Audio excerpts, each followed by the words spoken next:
The winds howled outside the old Victorian house as rain pelted against the windows. Inside, a group of friends huddled together in the dimly lit living room. It was Halloween night, and they had gathered for what they thought would be a fun and spooky celebration. Little did they know that the night would turn into a horrifying nightmare, the likes of which Stephen King himself would be proud to pen. Among the group was Sarah, a young woman with fiery red hair and a fascination for the occult. She had always been drawn to the mysterious and unexplained, and when she discovered an ancient Ouija board tucked away in the attic, she couldn't resist bringing it down to share with her friends. The party was in full swing, with laughter and the clinking of glasses echoing through the house. Sarah led her friends to a corner of the room, where the Ouija board awaited them. Its wooden surface was worn and weathered, bearing the weight of countless previous encounters with the supernatural. As they gathered around, excitement mingled with a sense of unease. There was something eerie about the atmosphere that made their hearts beat a little faster. Sarah placed her fingertips lightly on the planchette, her friends following suit, their hands trembling ever so slightly. "Is there anyone here with us?" Sarah asked, her voice barely above a whisper. The group held their breath, waiting for a response. At first, there was only silence. The room felt heavy, as if an invisible presence had settled upon them. Then, with a creaking sound, the planchette began to move. Slowly, it slid across the board, spelling out a name. Amelia.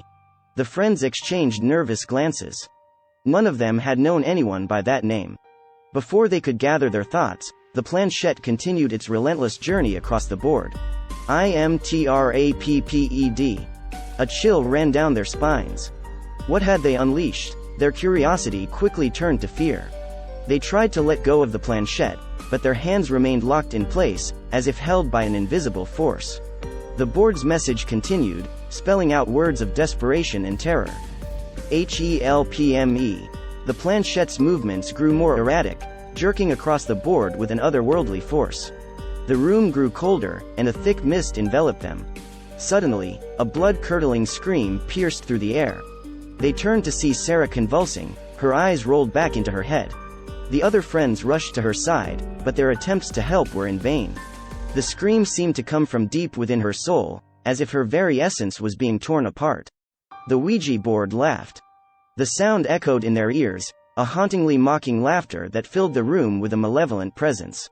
The air grew thick with dread, suffocating them, as they realized they were no longer in control.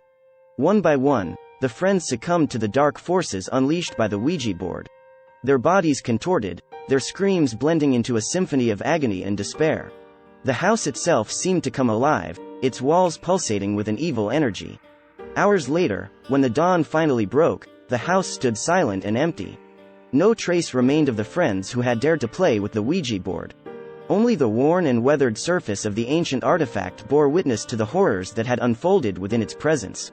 And so, the old Victorian house stood as a warning to all who would dare to dabble in the supernatural. The spirits that had been awakened that fateful Halloween night would forever haunt its halls, waiting patiently for the next unsuspecting souls to cross their path.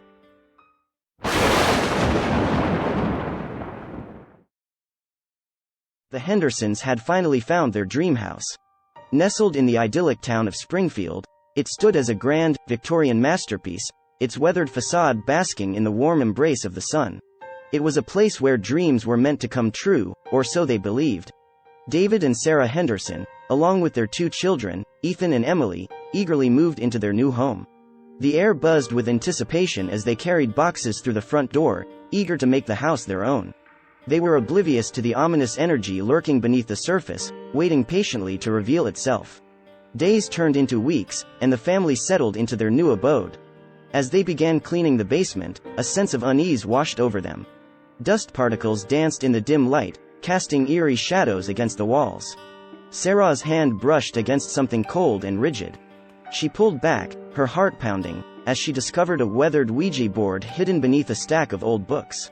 Curiosity mingled with trepidation as Sarah placed the Ouija board on the basement table.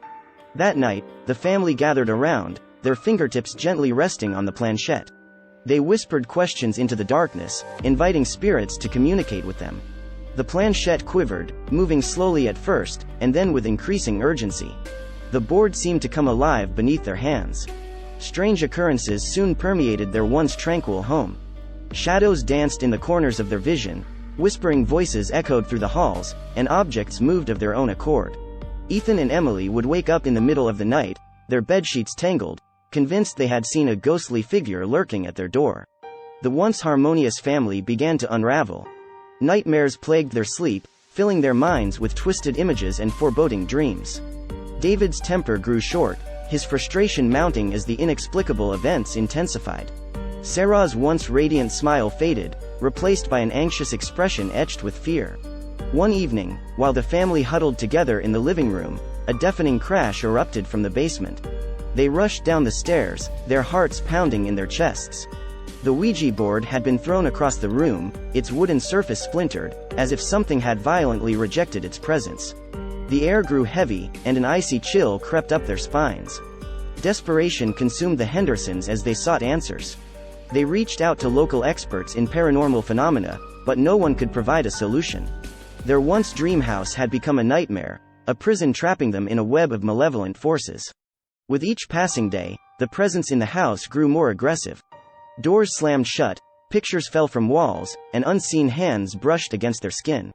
It became clear that the Ouija board had awakened a malevolent entity, and its hunger for their souls grew insatiable.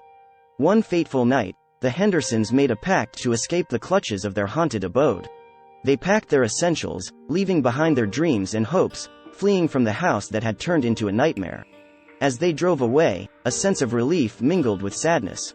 The bonds of their once close-knit family were forever scarred by the haunting, a testament to the power of dark forces they had unwittingly unleashed.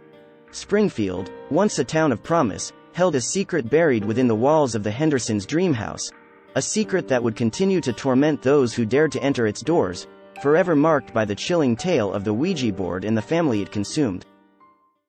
I hope you enjoy the content I upload. If you like what I'm doing, why not think about clicking on the subscribe button to keep up to date on my uploads. Thank you all for the great support.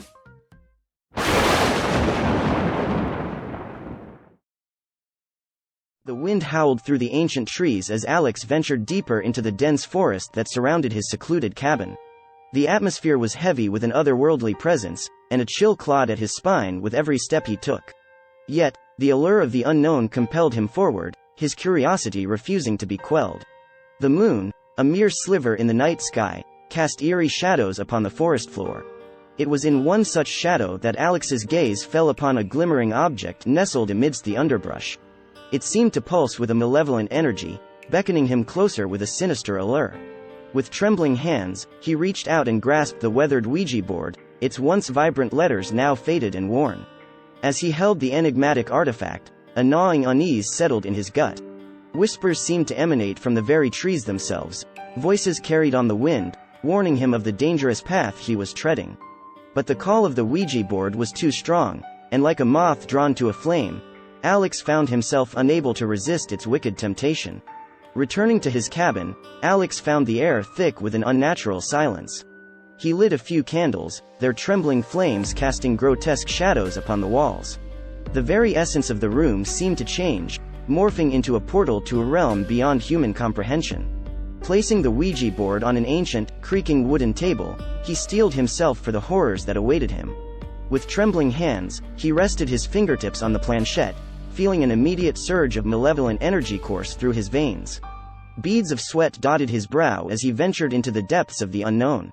"Is anyone there?" His voice quivered, barely escaping his throat. A heavy silence hung in the air, suffocating and suffused with a palpable malevolence. Then, as if the very fabric of reality had been torn asunder, the planchette began to move. It glided across the board, spelling out a name, Tommy. Alex's heart pounded against his ribs, its frenzied rhythm echoing the dread that consumed him. Tommy, the name etched upon the board, carried the weight of tragedy. The child had vanished in these very woods, swallowed by the darkness that now threatened to consume Alex. The tale of Tommy's disappearance had gripped the town, a tale whispered in hushed tones, its tendrils of fear snaking through every home. With trepidation clawing at his soul, Alex summoned the strength to continue. "Tommy, is that you? Are you the child who was taken from us?" The planchette responded, moving with an unnatural, jerking motion. The words spelled out sent a surge of terror coursing through his veins. Yes. Murdered. A wave of icy dread washed over him, threatening to drag him into an abyss of horror. Alex's mind whirled, grappling with the enormity of the revelation. But a burning determination ignited within him. He owed it to Tommy's tormented spirit to uncover the truth, to seek justice for the innocent soul robbed of life. Days blended into nights as Alex delved deeper into the abysmal darkness that had claimed Tommy. He unearthed fragments of a sinister puzzle, piecing them together like shards of a shattered mirror. Each step led him closer to the malevolent heart of the forest, where the memories of unspeakable horrors lay hidden, lurking like demons in the shadows. The Ouija board became his conduit to the other side, the gateway through which Tommy's tortured spirit relayed his anguished tale. The child's voice grew stronger, resonating with a mix of despair and rage. The forest itself seemed to conspire against Alex, whispering secrets of ancient evils that had birthed Tommy's demise. Yet, armed with the fragments of truth, Alex confronted the town's local authorities, the weight of Tommy's ghostly presence urging him forward. Skepticism etched deep lines in their faces, their eyes haunted by the darkness they refused to acknowledge. But the evidence Alex presented, the chilling details woven into his words, could not be ignored. Finally, justice was served. The guilty party, the wretched soul responsible for Tommy's gruesome fate, was captured and condemned. But the victory came at a great cost. Alex's mind and soul had become tainted, a shadow of his former self. The horrors he had witnessed, the evil he had confronted, had scarred him irreparably. In the aftermath, the Ouija board remained a constant presence in Alex's life. Its dark power refused to relinquish its hold, binding him to the spirit realm. Tommy, grateful for the closure and the justice he had found, lingered as a restless guardian, his whispers of gratitude now laced with a macabre sorrow. Years passed, and the forest, forever marred by the memory of Tommy's demise, grew ever darker. The veil between the living and the dead grew thin, and Alex's cabin became a haven for those drawn to the supernatural, to the forbidden secrets buried within the woods. And in the darkest hours of the night, when the moon hid its face from the world, the whispers of the damned would echo through the cabin's hallways. The air itself became charged with an otherworldly presence, the touch of icy fingers trailing along the spines of those who dared to seek answers. The Ouija board, a cursed artifact, held its secrets tightly, its malevolence weaving a web of fear and despair. Alex, now a shell of his former self, walked the treacherous path between the worlds, forever haunted by the darkness he had released.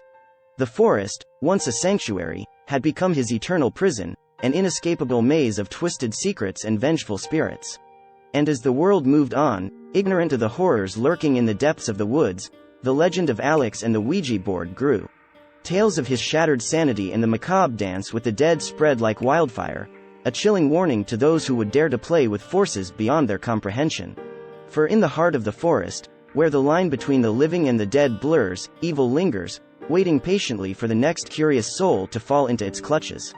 And the whispers of the damned, carried by the wind, serve as a haunting reminder that some secrets are better left buried in the depths of the earth, forever lost to the ravages of time.